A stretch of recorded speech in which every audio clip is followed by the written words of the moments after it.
Salam sehat sejahtera. Berjumpa kembali dengan Cerita Kita Channel.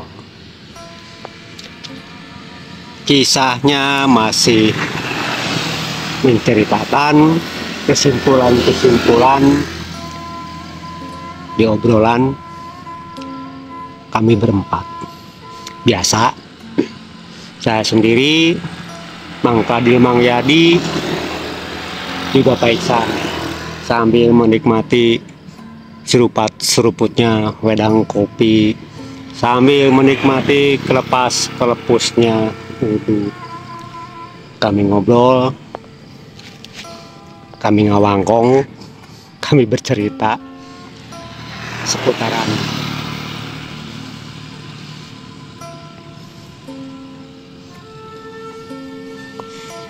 oke. Simpel kisahnya tuh. Saya hanya ingin meyakinkan kepada Mang Kadil dan Mang Yadi, juga Pak Iksan. Sebelum ceritanya dilanjut, silakan. Yang belum subscribe dulu, dan jangan lupa tekan loncengnya supaya besok-besok dapat notifikasi kalau Cerita Kita Channel upload video baru. Yang sudah subscribe, like, komen, dan share, saya ucapkan banyak-banyak terima kasih. Dilanjut ceritanya. Video yang lalu menceritakan tentang dejavu, seolah-olah kami ini pernah melakukan seperti ini, entah kapan. Nah, itu di video yang lalu.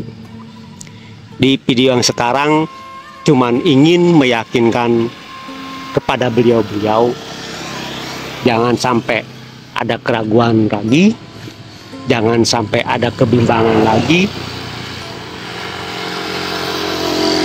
Saya pun langsung membuka obrolannya. Mang Yadi, kerasa nggak? Setelah Mang Yadi sering ngobrol di dapur umum Cerita Kita Channel, mungkin Mang Yadi belum menyadarinya. Coba ingat-ingat, apakah sering keluarga Mang Yadi ataupun keluarga Mang Kadil ataupun tetangga-tetangga di kampung, teman-teman kerja, curhat ke Mang Yadi, minta solusi ke Mang Yadi?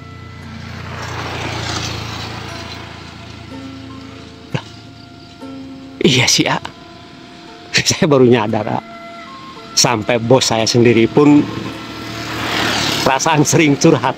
Nah, itulah bukti nyatanya Mang Yadi.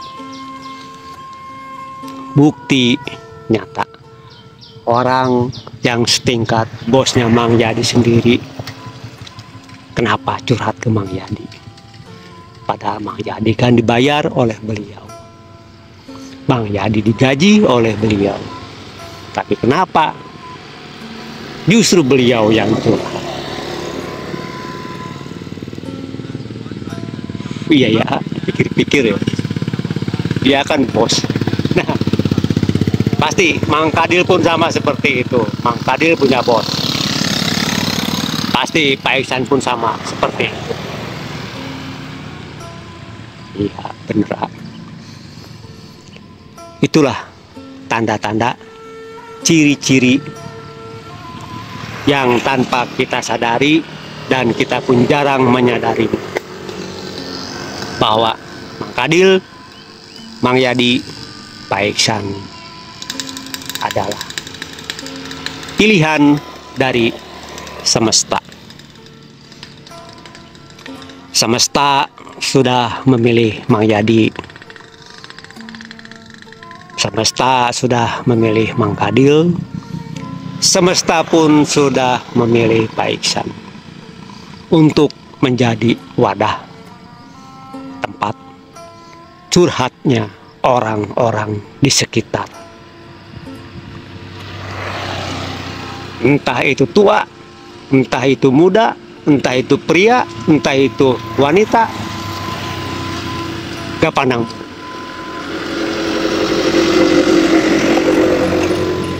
Kalau semesta sudah memilih seperti itu, Mang Kadil, Mang Yadi, Pak Iksan tidak bisa nolak. Walaupun Mang Kadil, Mang Yadi, Pak Iksan kurang paham, bahkan tidak memahami kasus curhatannya seperti apa, tapi kok tahu-tahu bisa memberi solusi. Padahal gak tahu harus bagaimana, tahu-tahu kok nyeplos keluar solusinya.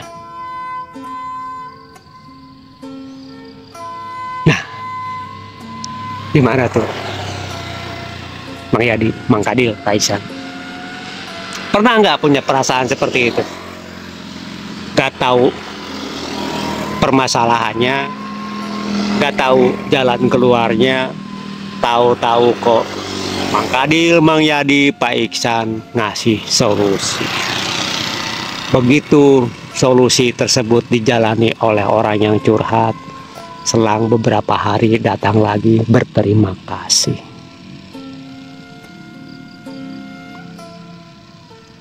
Nah, kenapa bengong? Pernah kejadian seperti itu? Sering nggak? Nah, begitu orang yang curhat sudah pulang, saya yakin pasti Mang Yadi, Mang Kadil, Pak Iksan pun berpikir, lah kok saya bisa ngomong begini ya? Padahal saya nggak tahu apa-apa, kok tahu-tahu bisa nyeplos keluar omongan seperti ini, bahkan memberi solusi, memberi arahan, memberikan petunjuk.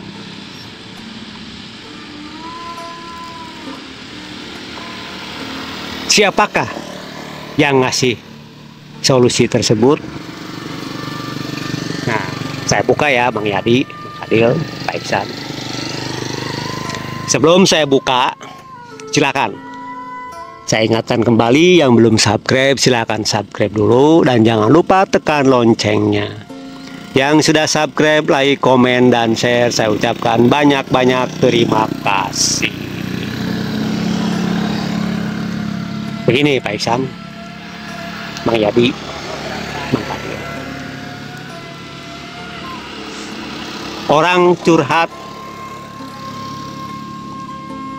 padahal Mang Kadil, Mang Yadi, dan Pak Iksan belum mengalami kasus seperti itu.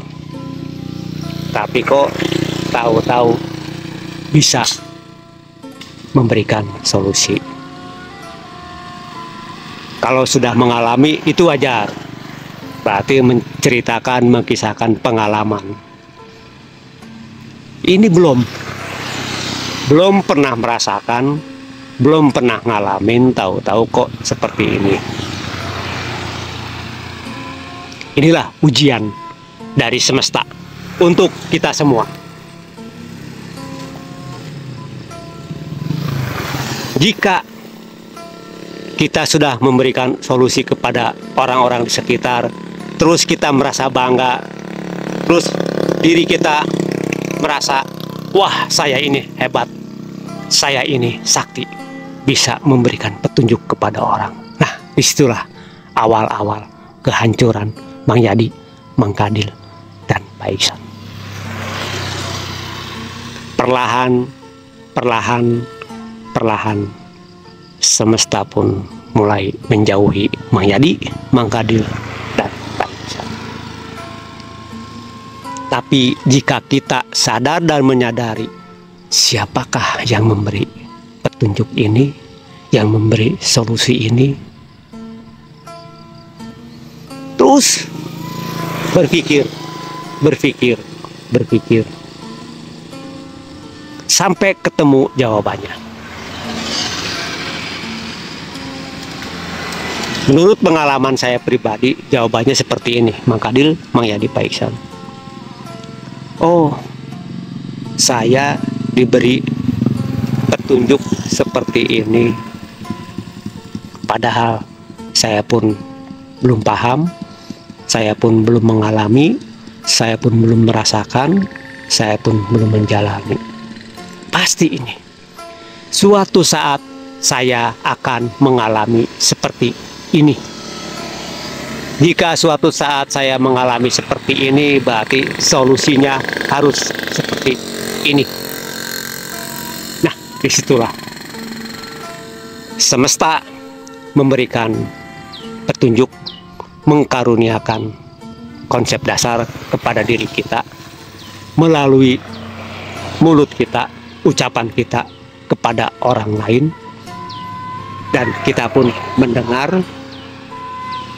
Padahal kita sedang diberikan pelajaran, pembelajaran, petunjuk oleh semesta.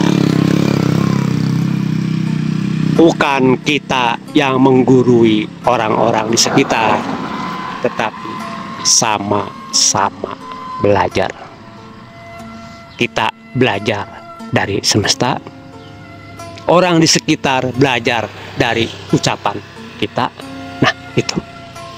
Makanya saya selalu bilang, di saat ngobrol ngawangkong di dapur umum Cerita Kita channel, tidak ada guru, tidak ada murid. Kita ini sama-sama belajar. Gak ada guru, gak ada murid, gak ada senior, gak ada junior. Kita sama-sama masih pada belajar. Oke, ini matahari udah ngumpet itu. Bentar lagi toa-toa di musola dan masjid pada bunyi bersolawatan.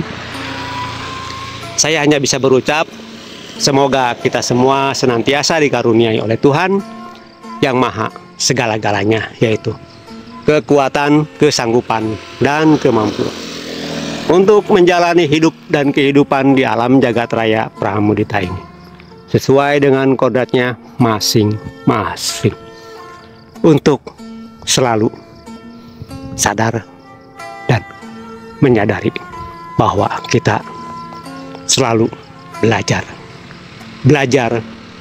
dan belajar kepada semesta. Oke, saya tutup videonya.